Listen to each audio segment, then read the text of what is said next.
Hi, it's me again with laser tips and tricks. I got my hands on a new product called Stone Light Designs. I I watched a video from a friend of mine that had gotten some and tested it, and Laser Engraving 911. I'm going to put a link to his video that he made on this same product, so maybe you can get a little bit of more information. I'm going to take it a little further. This is only the first of hopefully 3 or 4 videos on this product. I can't understand how it's made. And he just sent me some samples because I asked him for it. I told him I'd make a video. I'm not associated with them. I'm not going to make any money off this. I just like telling my viewers what's out there. I do a lot with like mother of pearl inlay, and this can be engraved on and or cut. I don't know which one's which, but there's some that are made for outside that have like a fiberglass coating on the back, but the other ones have a felt coating. As you can see right there, it's like a kind of a felt, and there it is cutting it out. So it's flexible. It's incredible. So this piece right here, you can actually see it kind of bending in my hand, but it's real stone. So I'm going to go through a couple things, and I'm going to try different glues. I'm going to try engraving on it. I'm going to try cutting on it and making earrings or something out of it with inlay. I do a lot of mother of pearl, and I love it. So on this video, on this particular one, I use, in woodworking, it's called CA glue for the main ingredient, but it's basically super glue.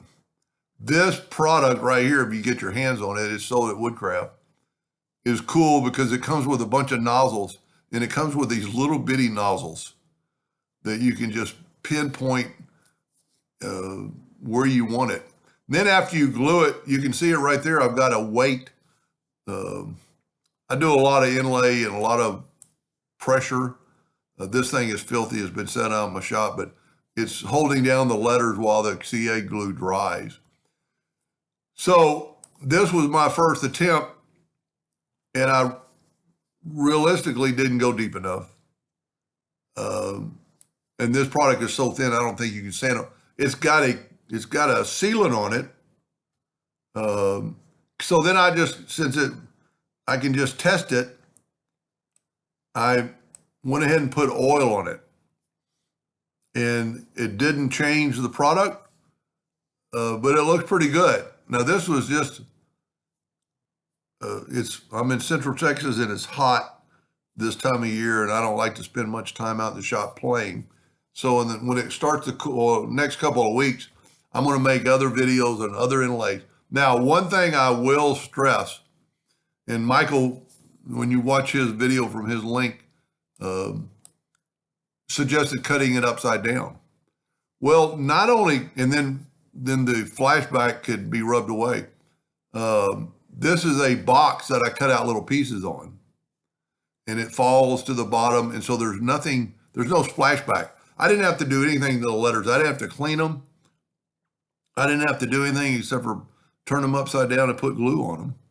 So in the near future, I'm going to put more videos. I'm going to put a link to their website, and it might even have my name on it. I asked them that so they could kind of track people that come to their website from my link. Because I'd be kind of curious when he lets me know in a month or two how many people actually went to the website off my videos. Because that's why I'm doing it. I'm not getting paid for this. I'm not, I just, one, I like playing, and I like, thinking outside the box. I mean, I can think of a lot of things I can do with this, this product.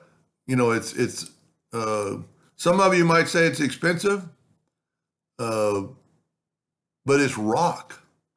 It's not, or stone. It's not man-made. It doesn't, and he's had it tested. and lasered, and there's no PVC or any kind of anything that will hurt your laser or anything. It's I mean, look at that. How could you cut a piece of stone so thin? If he wasn't up in Canada, I'd drive up there and see how it's done. But anyway, stay tuned for more of these, and go to the website and just kind of look around. It's pretty neat.